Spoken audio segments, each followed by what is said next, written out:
Imagine a prestigious debate at one of the world's most revered institutions, unraveling into a storm of accusations and finger-pointing, leaving everyone wondering if it's a genuine mishap or a cleverly orchestrated dodge. This gripping tale from the Oxford Union, set against the backdrop of India-Pakistan tensions, has sparked intense debate and left observers puzzled. But here's where it gets controversial. Was this really a Pakistani gambit? Or could there be layers of truth on both sides that we're only scratching the surface of? Let's dive in and unpack every detail, step by step, so even newcomers to international diplomacy can follow along easily. The eagerly awaited event at the Oxford Union was poised to tackle the provocative motion. The House believes that India's response to Pakistan is a populist strategy sold as security policy. This topic, essentially questioning whether India's tough stance toward its neighbor is more about winning votes than true national security, promised heated exchanges from both sides. However, what unfolded was far from intellectual sparring. It descended into public blame games, with Indian speaker Sai Deepak firing off sharp criticisms on social media platform X, formerly Twitter. Deepak, a prominent lawyer and commentator known for his bold takes on legal and geopolitical issues, accused the organizers of a massive failure, and more pointedly, painted this as a deliberate Pakistani ploy to sidestep a direct confrontation. His version starkly clashed with the official narrative from the Pakistan High Commission in London, which insisted that the Indian team simply bailed out last minute. And this is the part most people miss. The drama kicked off long before the final meltdown, rooted in some eyebrow-raising organizational details. Deepak pointed out the involvement of Pakistani nationals in crucial roles at the Oxford Union, a society famous for its tradition of free speech and debate. He specifically named Musa Haraj as the president, allegedly the son of Pakistan's Minister of Defense Production, and Raza Nizar as the treasurer. For beginners in international relations, this raises questions about impartiality. If key figures have ties to one side, does that compromise the neutrality of the event? It's like inviting a referee to a game who cheers for one team. Sure, it's possible to stay fair, but suspicions linger. The turbulence intensified just 2 days before the debate, scheduled for November 27, 2025. Originally, India had lined up star speakers like former Chief of Army Staff General Bipin Rawat's predecessor Sri Naravane and economist-turned-politician Dr. Subramanian Swamy, figures with deep military and political expertise.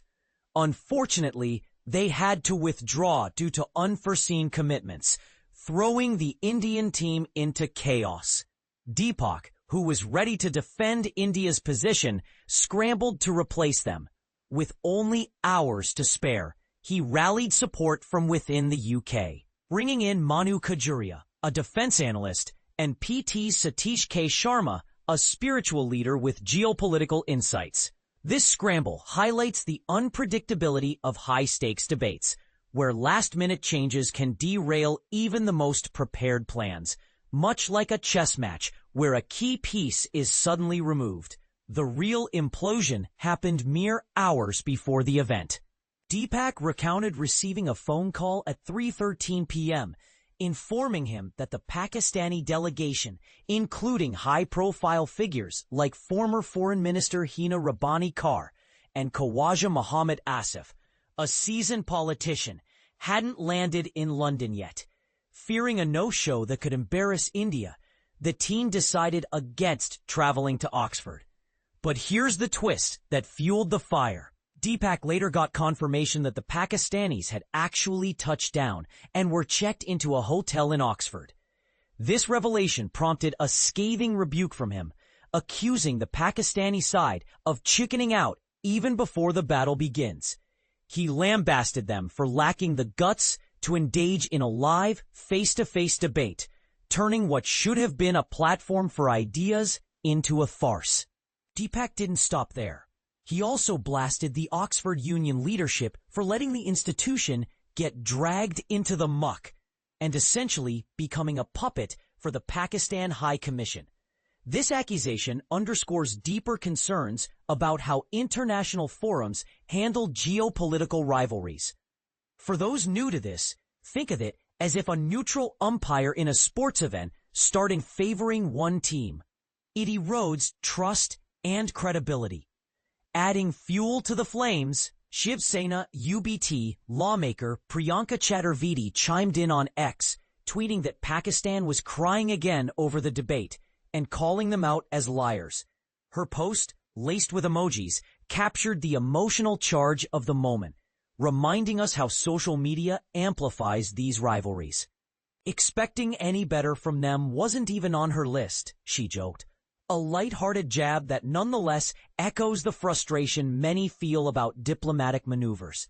On the flip side, Pakistan's High Commission issued a statement expressing regret that the Indian delegation, originally slated as General Naravane, Dr. Subramanian Swamy, and Sachin Pilot, had withdrawn at the last minute, effectively granting a walkover to the Pakistani team. They portrayed this as a sign that India lacked confidence in defending its security policies in a neutral and intellectually rigorous debate. This counter-narrative flips the script, suggesting that India's actions were a tactical retreat rather than Pakistani evasion. But here's where it gets truly controversial. Is this a classic case of he said, she said, or does it expose flaws in how such debates are organized? Some might argue that Deepak's accusations are spot on, highlighting Pakistani reluctance to face scrutiny, while others could counter that last-minute withdrawals happen in diplomacy, and blaming one side is unfair. Perhaps both teams underestimated the logistics of international travel and high-profile commitments. As we wrap this up, it's clear this incident goes beyond a failed debate. It touches on themes of credibility, neutrality, and the shadow war between India and Pakistan played out on global stages. What do you think? Was this a genuine Pakistani gambit, or a mutual misunderstanding blown out of proportion? Do institutions like the Oxford Union need stricter rules to ensure impartiality, especially with nationals from involved countries in leadership? Share your views in the comments. Do you side with Deepak's fiery critique, or does Pakistan's statement ring more true to you? Let's discuss respectfully and constructively.